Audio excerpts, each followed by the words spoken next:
Bismillahirrahmanirrahim. Assalamualaikum warahmatullahi wabarakatuh.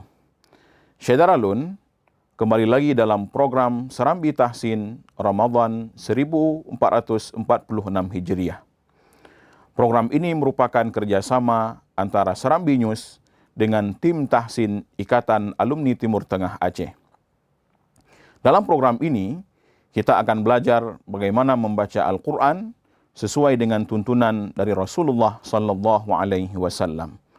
Dan dalam program ini, kita menghadirkan para narasumber yang sudah sangat kompeten di bidangnya, dan mereka semua sudah memiliki sanad sampai kepada Rasulullah Sallallahu Alaihi Wasallam dalam bidang membaca Al-Quran.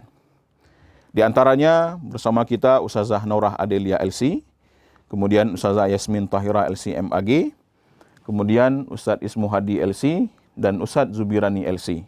Saksikanlah program ini setiap hari selama bulan Ramadan di channel YouTube Serambi News pada pukul 9 waktu Indonesia Barat.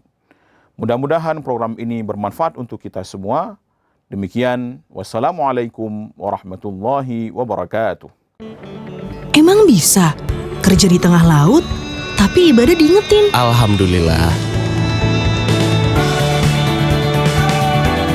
Mudah. Beyond by BSI, semua jadi mudah.